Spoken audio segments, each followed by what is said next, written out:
آتش عشق نبی میں جل کے سکھ پانے کا نام زندگی ہے آپ پر قربان ہو جانے کا نام۔ تم سے کہ وہ تشریف لائے اور اپنے قیمتی ارشادات سے ہمیں سرفراز فرمائے۔ حضرت سے گزارش ہے کہ وہ اپنے قیمتی خطاب سے سرفراز فرمائے۔ بسم اللہ الرحمن الرحیم۔ نحمدہ ونصلی ونسلم علی رسولہ الکریم، اما بعد فاعوذ باللہ من الشیطان الرجیم، بسم اللہ الرحمن الرحیم۔ الیوم اکملت لکم دینکم واتممت علیکم نعمتی ورضیت لکم الاسلام دینا۔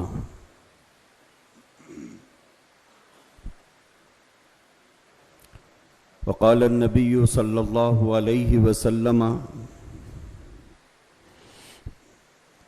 انا آخر الانبیاء وانتم آخر الامم، او کما قال علیہ الصلاۃ والسلام۔ قابل احترام حضرات علماء کرام، مشائخین اعظام،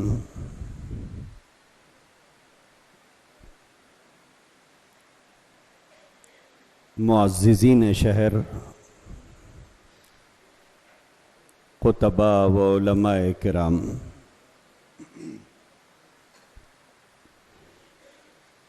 بہت ہی مختصر وقت میں بہت ہی ذمہ دارانہ گفتگو کرنے کی ذمہ داری مجھ پر ڈالی گئی ہے۔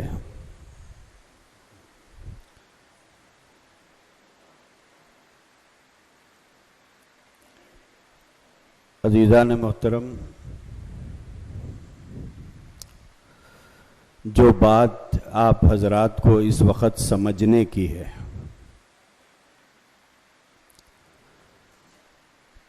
اللہ کرے کہ وہ سمجھانے کی مجھے اللہ توفیق عطا فرمائے۔ اس وقت جو مسئلہ پورے ملک میں بھی ہے اور آپ کے علاقے میں بھی ہے، وہ یہ ہے کہ ہر طرف فتنے فتنے فتنے، برساتی مینڈکوں کی طرح فتنے ہر طرف سے نکل رہے ہیں۔ سوال یہ ہے،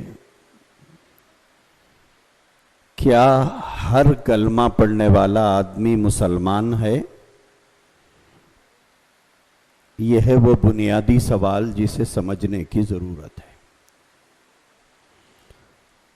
لوگوں کے ذہنوں میں یہ بات ہے کہ صاحب کلمہ گو ہے لہذا مسلمان ہے، کلمہ پڑھتا ہے لہذا مسلمان ہے۔ لوگ یہ کہتے ہیں کہ کلمہ گو کو کافر کیسے کہا جائے گا؟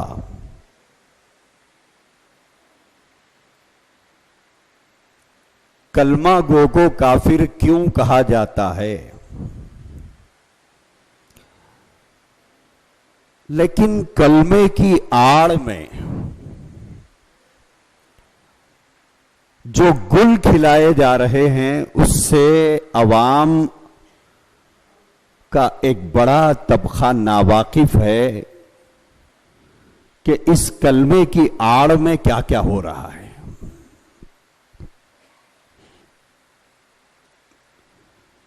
عزیزان محترم، اگر کوئی آدمی یہ کہے کہ میں کلمہ گو ہوں،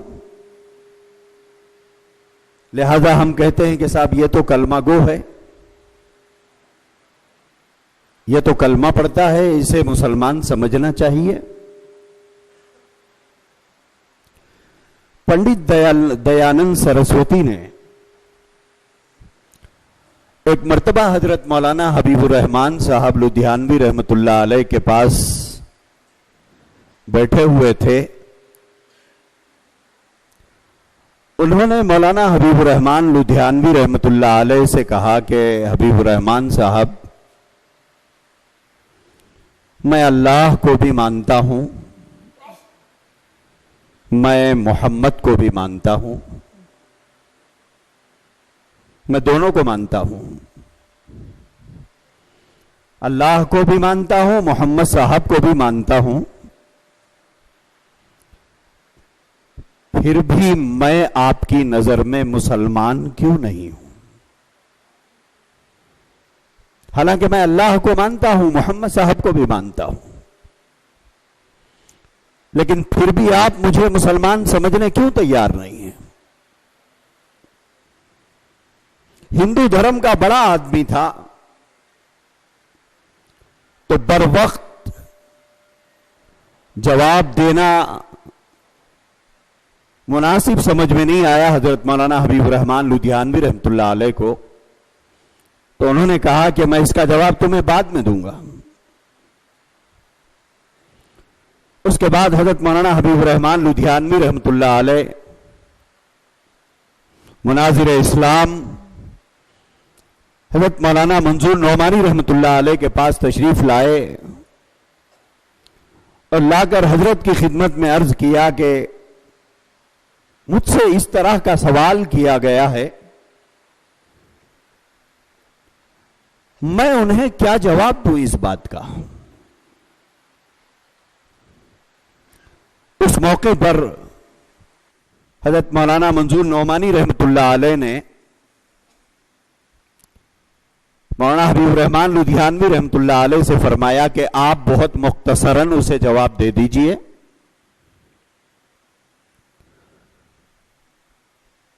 کہ صرف اللہ کو ماننے کا نام یا محمد صلی اللہ علیہ وسلم کو ماننے کا نام اسلام نہیں ہے. کوئی یہ کہے کہ میں اللہ کو تو مانتا ہوں، محمد کو بھی مانتا ہوں، پھر بھی مسلمان کیوں نہیں؟ مولانا منظور نعمانی رحمۃ اللہ علیہ نے فرمایا کہ صرف یہ دو چیزوں کا ماننے کا نام اسلام نہیں ہے، بلکہ اللہ کی بھی ماننا ہوگا، محمد کی بھی ماننا ہوگا.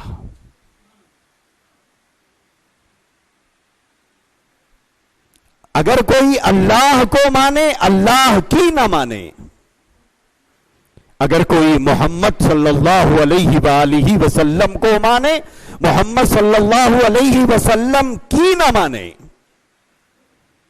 وہ آدمی مومن نہیں ہو سکتا. اس وقت سرے دست جتنے فتنے ہیں، یہ سارے کے سارے ڈھونگ رچاتے ہیں کلمہ پڑھنے کا اور یہ کہتے ہیں کہ ہم کلمہ گو ہیں. لیکن اس کلمے کے اندر جو پوشیدہ ان کے عقائد ہیں، ان عقائد سے عوام کا طبقہ ناواقف ہے. اور عوام کہتی ہے کہ صاحب یہ علماء کو کام نہیں ہے، اس کو کافر، اس کو کافر، اس کو کافر، اس کو کافر کہتے ہیں. میرے دوست، ہم کافر بناتے نہیں ہیں، کافر کو کافر بتاتے ہیں. بنانے اور بتانے میں بہت بڑا فرق ہے. ہم کافر بناتے کسی کو نہیں ہیں، وہ کافر بن جاتا ہے تو ہم بتاتے ہیں کہ یہ کافر ہے.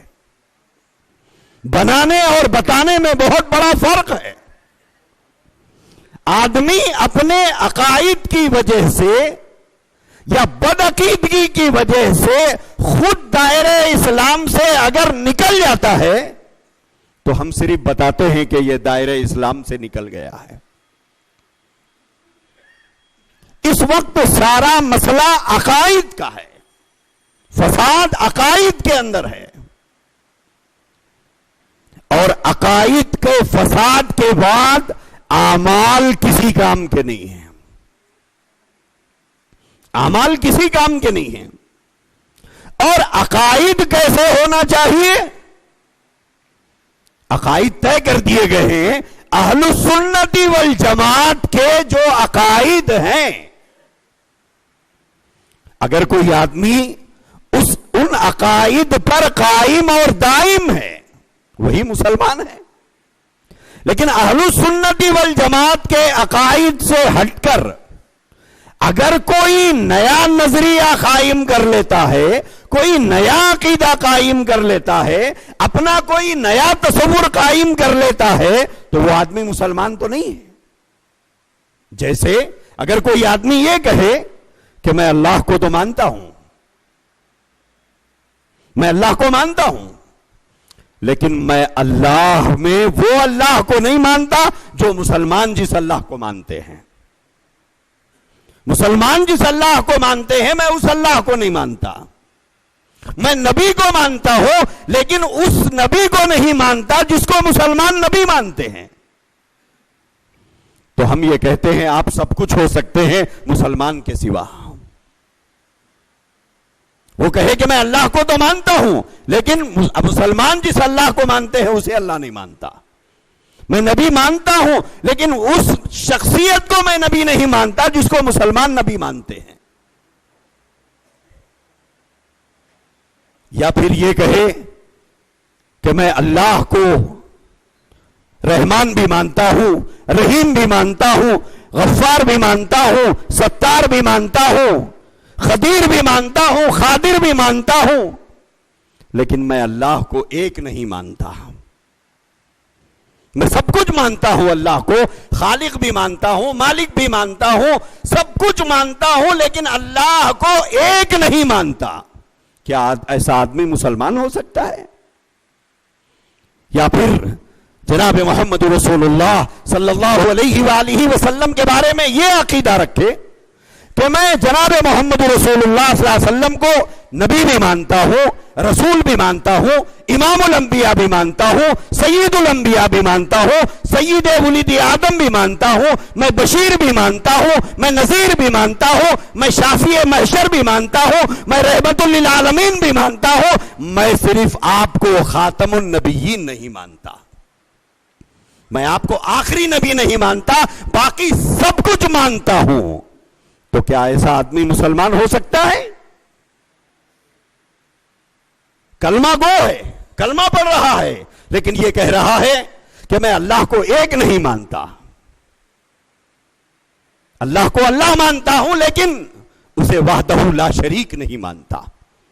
یا یہ کہے کہ میں محمد رسول اللہ صلی اللہ علیہ وسلم کو سب کچھ آپ کی پوری صفات کو مانتا ہوں لیکن صرف آپ کو میں خاتم النبیین نہیں مانتا.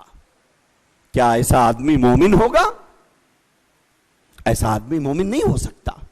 ہمارے پاس سرے دست جو مسئلہ ہے وہ اسی طرح کے مسائل ہیں، وہ اسی طرح کے مسائل ہیں. آج آپ کو جو جمع کیا گیا اسی طرح کے حالات سے واقف کروانے کے لیے جمع کیا گیا. آپ جمع ہوئے ہیں تو اس ذمہ داری کو محسوس بھی کیجئے کہ ہماری کیا ذمہ داری ہے. اس وقت امت میں ارتداد، مرتد ہونے کا ایک ایسا راستہ پڑ گیا عقائد کے راستے سے. کوئی آدمی قادیانی بن رہا ہے، کوئی آدمی شکیل بن حنیف کے فتنے سے متاثر ہے، کوئی آدمی رشاد خلیفہ کے فتنے سے متاثر ہے، کوئی اہل قرآن بن رہا ہے، کوئی جماعت المسلمین کا شکار ہے. کتنے فتنے آپ کو گنائے ہیں. میرے عزیز بھائیوں، 3 قسم کے لوگ ہیں، اسے سمجھیے. پہلے ایک آدمی وہ ہے جو کافر ہے، وہ پیدا کافر ہوا، بڑا کافر ہوا اور کفر پر اس کی موت ہوئی. ایک کفر یہ ہے. اس کی ایسے لوگوں کے بارے میں اسلام نے 14 صدیوں پہلے فرما دیا فمن شاء فلیؤمن ومن شاء فلیکفر. جس کا جی چاہے اسلام لائے، جس کا جی چاہے کفر کرے. لا اکراہ فی الدین، کوئی زبردستی دین میں، اسلام میں نہیں ہے. لیکن اس سے ہٹ کر ایک دوسرا طبقہ ہے جس کا تذکرہ ابھی مولانا آپ کے سامنے کر رہے تھے، مرتدین کا. کہ ایک آدمی پیدا مسلمان گھرانے میں ہوا، پلا مسلمان ماں باپ کے گودوں میں، پلا مسلم ماحول میں، مسلم خاندانوں کے بیچ میں، لیکن وہ عقائد جو قرآن و سنت سے ثابت ہیں، وہ عقائد جو اہل السنت والجماعت کے عقائد ہیں، ان عقائد سے وہ پھر گیا. جیسے قادیانی ہیں، جیسے رشاد خلیفہ کے ماننے والے 19 نمبر کے فتین ہیں، اسی طرح اہل قرآن کا طبقہ ہے. یہ وہ لوگ ہیں جو پیدا مسلمان گھرانوں میں ہوئے ہیں اور کلمہ آج بھی پڑھتے ہیں، لیکن ان کے عقائد و نظریات رسول اللہ صلی اللہ علیہ وسلم کے بارے میں، قرآن کے بارے میں، حضور علیہ السلام کے بارے میں بالکل الگ ہے. جب آدمی عقائد اہل سنت والجماعت سے برگشتہ ہو کر کوئی دوسرا نظریہ قائم کر لیتا ہے تو اس وقت میں وہ مرتد ہو جاتا ہے. اسے مرتد کہتا ہے اسلام. جیسے کہ مولانا نے سمجھایا، من بدل دینہ فاقتلوہ. اسلام نے کفر پر پیدا ہو کر، کفر پر زندگی گزار کر، کفر پر موت پانے والے کو دنیا میں جینے کا حق دیا ہے. جینے کا حق دیا ہے. جیسے ایک آدمی کافر پیدا ہوا، کافر بڑا ہوا، کافر اس کی موت ہوئی، اسلام اجازت دیتا ہے، مرضی آپ کی. لیکن اگر کوئی آدمی پیدا مسلمان گھرانے میں ہوا، اس کے بعد اس نے بغاوت کی اسلام سے، بغاوت کی قرآن سے، بغاوت کی رسول اللہ سے، بغاوت کی تعلیمات اسلام سے، اس کے بعد ایک نیا نظریہ قائم کر لیا. اللہ کے بارے میں، قرآن کے بارے میں، رسول اللہ صلی اللہ علیہ وسلم کے بارے میں، دین کے بارے میں ایک نیا نظریہ قائم کیا. اسلام کی نظر میں ایسا شخص باغی ہے، ایسا شخص باغی ہے. اور پوری دنیا میں یہ قانون ہے کہ باغی چاہے وہ ملک کا ہو یا مذہب کا ہو، باغی کو روئے زمین پر جینے کا حق نہیں دیا جاتا ہے. باغی کو روئے زمین پر جینے کا حق نہیں دیا جاتا ہے. لہذا اسلام نے اس قانون کو باقی رکھا. اگر کوئی آدمی عقائد سے برگشتہ ہو جائے، اللہ کے بارے میں اپنا نظریہ بدل دے، قرآن کے بارے میں اپنا نظریہ بدل دے، رسول اللہ صلی اللہ علیہ وسلم کے بارے میں اپنا نظریہ بدل دے، اسلام کے بارے میں اپنا نظریہ بدل دے اور دوسرا مذہب اختیار کر لے، اسلام کی نظر میں یہ بغاوت ہے. اور اللہ کے نبی نے ایسے شخص کو روئے زمین پر جینے کا حق نہیں دیا. اگر اسلامی مملکت ہو، اسلامی قانون ہو، تو پھر اس کی گردن اس کے جسم پر باقی نہیں رکھی جا سکتی. 3 دن کی مہلت کے بعد اگر وہ توبہ کر لے تو ٹھیک ہے، ورنہ اس کی گردن اتار کر زمین پر رکھ دی جاتی ہے. یہ تو ہوئے وہ لوگ جنہوں نے اپنے نظریات بدل دیے، عقائد تبدیل کی. تو ایک ہوا مسلمان، ایک ہے مرتد، تیسرا شخص ہے زندیق. اس بات کو مجھے اصل سمجھانا ہے کہ یہ قادیانی یا 19 نمبر کا فتنہ یا جتنے فتنے شکیل بن حنیف کا فتنہ، سوال یہ ہے کہ یہ لوگ مرتد ہیں یا زندیق ہیں؟ مرتد ہیں یا زندیق ہیں؟ مرتد اور زندیق میں بہت بڑا فرق ہے. مرتد وہ ہے جو الگ نظریہ قائم کر کے خاموش بیٹھ جائے، لیکن زندیق اسے کہتے ہیں جیسے ایک آدمی نے بازار میں دکان کھولی، میٹ شاپ، بکرے لاتا ہے بیچتا ہے، ٹھیک ہے کوئی بات نہیں، لیکن ایک آدمی نے بورڈ لگایا میٹ شاپ کا اور اس میں گوشت بیچتا ہے کتے کا، یا اس میں گوشت بیچتا ہے بلی کا. تو ایسا آدمی قانون کی نظر میں مجرم ہے.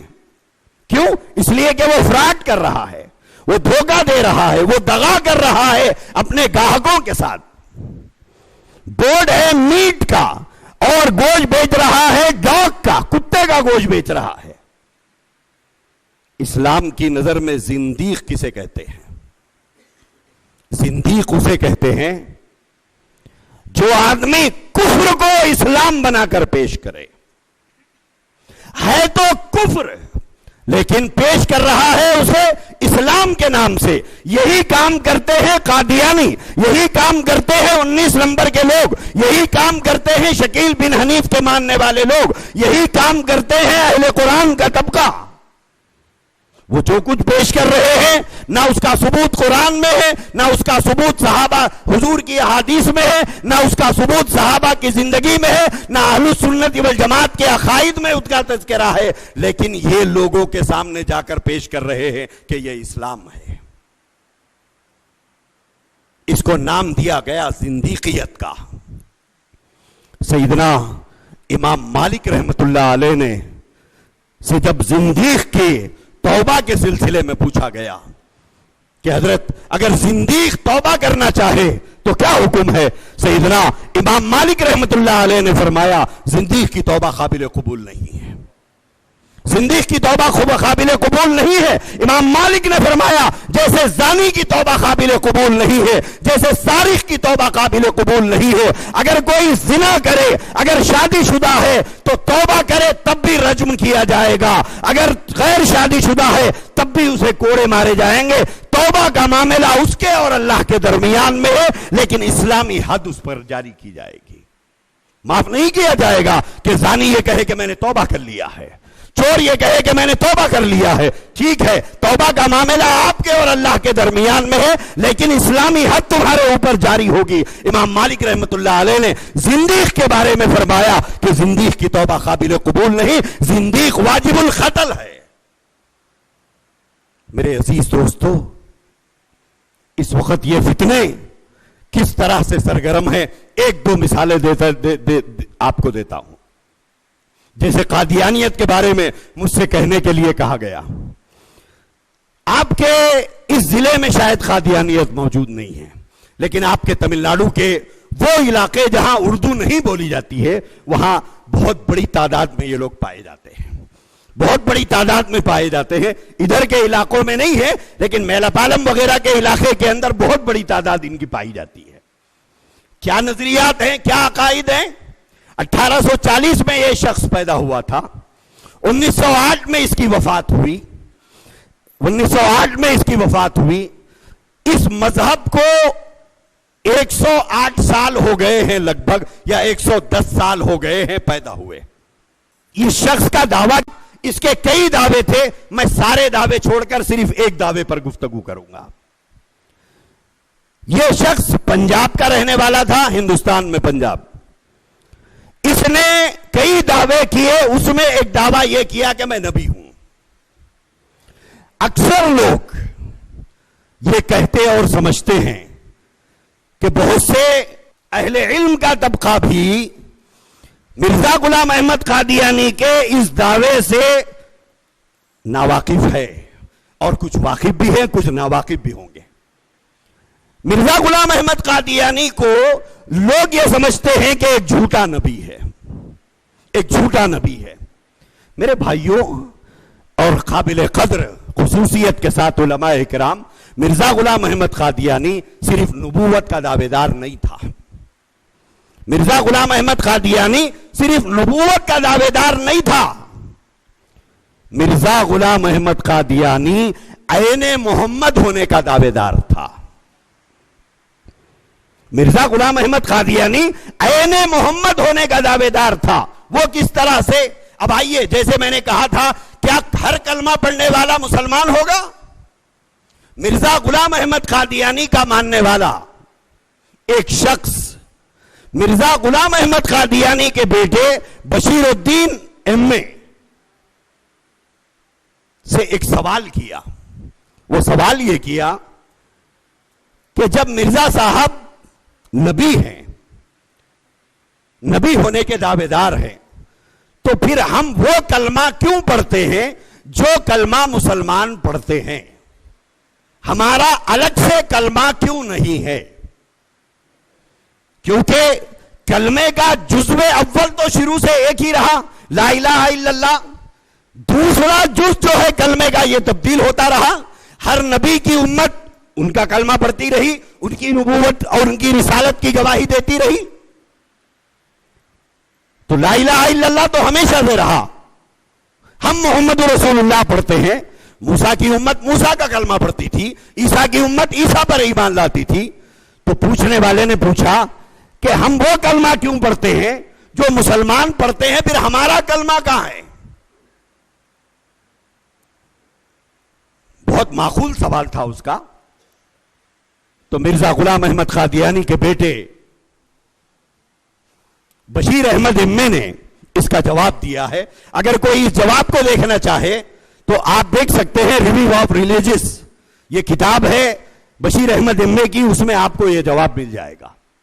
اس نے جواب دیا کہ دیکھو, کلمے میں تبدیلی کی ضرورت, کلمے میں تبدیلی کی ضرورت اس وقت میں پیش آتی تھی جب محمد کے علاوہ کوئی اور دنیا میں آیا ہوتا تو کلمے میں تبدیلی کی ضرورت تھی. جب محمد خود دوبارہ دنیا میں تشریف لائے ہیں تو کلمے میں تبدیلی کی ضرورت کیا ہے؟ اس کے بعد اس نے حوالہ دیا کہ مرزا صاحب کہا کرتے تھے کہ من فرق بینی و بین المصطفیٰ فما عرفنی وما رآ. مرزا کہتا تھا کہ حضور علیہ السلام کو 2 مرتبہ بھیجنا ازل میں اللہ کے پاس طے تھا. 2 مرتبہ بھیجنا طے کیا گیا تھا. پہلی مرتبہ آپ علیہ السلام کو بھیجا گیا محمد ابن عبداللہ ابن عبد المطلب کی شکل میں مکہ مکرمہ کے اندر, اور دوسری مرتبہ نعوذ باللہ نقل کفر نباشت, مرزا نے کہا دوسری مرتبہ محمد صلی اللہ علیہ وسلم کو میری شکل میں مبعوث کیا گیا.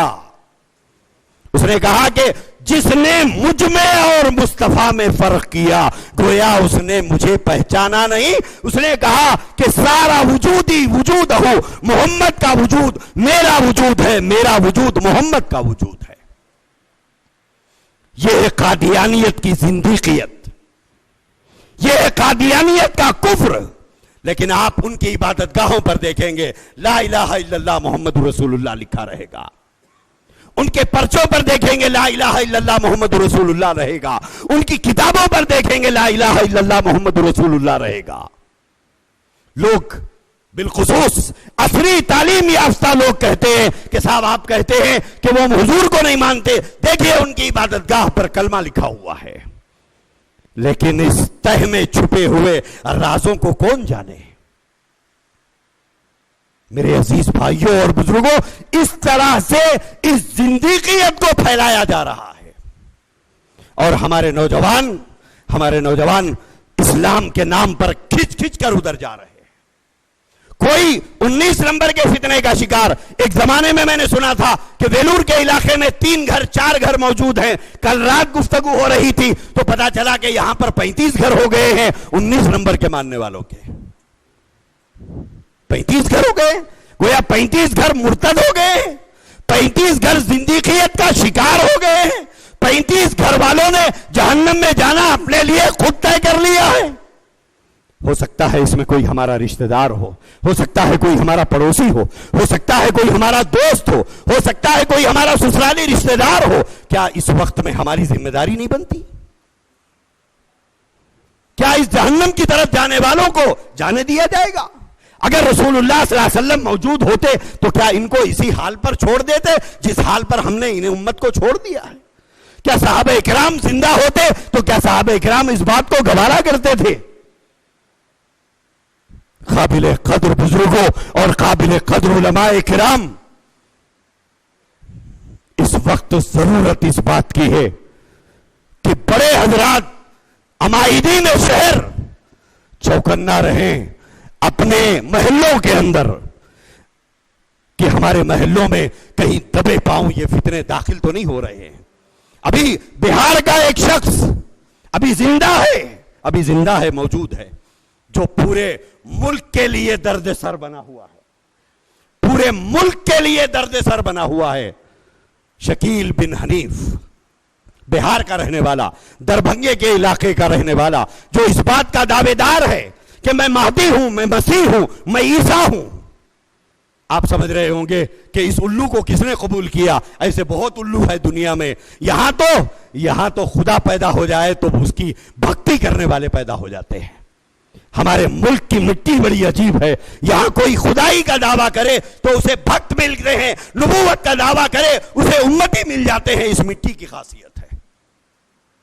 آپ تعجب کریں گے.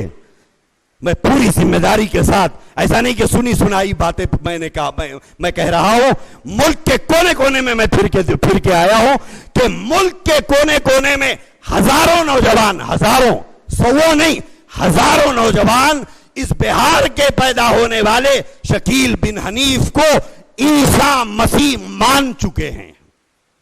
عیسیٰ مسیح مان چکے ہیں. جب ان سے پوچھا جائے کس بنیاد پر, کس ثبوت پر, کس دلیل پر, تو کہتے ہیں ہمیں کسی دلیل کی ضرورت نہیں, کسی ثبوت کی ضرورت نہیں. ہم بلا دلیل اور بلا ثبوت کے ان کو ہم عیسیٰ اور مہدی مان لیتے ہیں. یہ صورتحال ہمارے شہر حیدرآباد میں سبوں میں آپ کو ایسے نوجوان ملیں گے جو اس فتنے کا شکار ہو گئے. بھوپال شہر میں جا کے آیا ہو, 5000 نوجوان بھوپال شہر میں مرتد ہوئے ہیں. 5000 نوجوان. یہی حال پونا کا ہے, یہی حال بمبئی کا ہے, یہی حال سورت کا ہے, یہی حال گجرات کا ہے, یہی حال راجستھان کا ہے, یہی حال پٹنہ اور بہار کا ہے. آج ہمیں ذمہ داری کو محسوس کرنے کی ضرورت ہے اور ممبر و محراب کے ذمہ داروں سے میں بہت دستبستہ گزارش کرتا ہوں کہ وہ عقائد اور نظریات جو یہ لوگ پیش کر رہے ہیں, ہم کو اپنے ممبروں سے پھر ایک مرتبہ قوم کو آگاہ کرنے کی ضرورت ہے. قوم کو آگاہ کرنے کی ضرورت ہے. پھر سے عقائد کو اثر نو امت کو سمجھانے کی ضرورت ہے. کئی مقامات پر میں نے برملا اعتراف کیا اس بات کا, جب میں نے ظہور مہدی, خروج دجال, نزول عیسیٰ کے عقیدے پر مفصل گفتگو کی تو کئی نوجوانوں نے کہا کہ ہم نے آج پہلی مرتبہ یہ سنا ہے, آج تک ہم کو نہیں معلوم تھا کہ ایسا بھی عقیدہ رکھنا پڑتا ہے. تو میں نے کہا غلطی آپ کی نہیں, غلطی ہماری ہے کہ ہم نے آپ کو سمجھایا نہیں, ہم نے آپ کو بتایا نہیں. میرے عزیز بھائیوں, یہ فتنے مختلف ناموں سے, مختلف عنوانوں سے یہ فتنے تیزی کے ساتھ امت میں آ رہے ہیں اور کلمے کے نام پر, اسلام کے نام پر ہمارے نوجوان مرتد ہو رہے ہیں. مجلس تحفظ ختم نبوت پورے ہندوستان بھر میں اسی نام کے ساتھ مختلف ریاستوں میں کام کر رہی ہے, امت کو بچانے کی فکر کر رہی ہے. آپ سے گزارش ہے, علماء, ائمہ, امائی دین, تاجرین, ہر طبقہ, یہ کوئی مسلک نہیں, یہ کوئی مسلک کی تبلیغ نہیں, یہ کوئی جماعت کی تبلیغ نہیں, یہ کوئی دکان نہیں, یہ کوئی کاروبار نہیں, بلکہ رسول اللہ صلی اللہ علیہ وآلہ وسلم کے اس تاج کی حفاظت ہے جو قیامت تک کے لیے اللہ تبارک و تعالیٰ نے آپ کے سر پہ سجایا ہے. اس تاج کی چوکیداری کرنے کا نام تحفظ ختم نبوت ہے. اس عقیدے کی حفاظت کا نام تحفظ ختم نبوت ہے. رسول اللہ صلی اللہ علیہ وسلم کے اس منصب کی حفاظت پر پہرے داری کا نام تحفظ ختم نبوت ہے. لہذا اس ذمہ داری کو محسوس کریں. فتنے بارش کے میڑکوں کی طرح پھیل رہے ہیں. پھر ایک مرتبہ ہر جوان کو, ہر بوڑھے کو, علماء کو, ائمہ کو, امائی دین کو تیار ہو کر میدان میں اتر کر امت کی حفاظت کرنا ہوگا تاکہ کل قیامت میں رسول اللہ صلی اللہ علیہ وسلم کو صورت دکھانے کے لائق بنے. وآخر دعوانا ان الحمدللہ رب العالمین.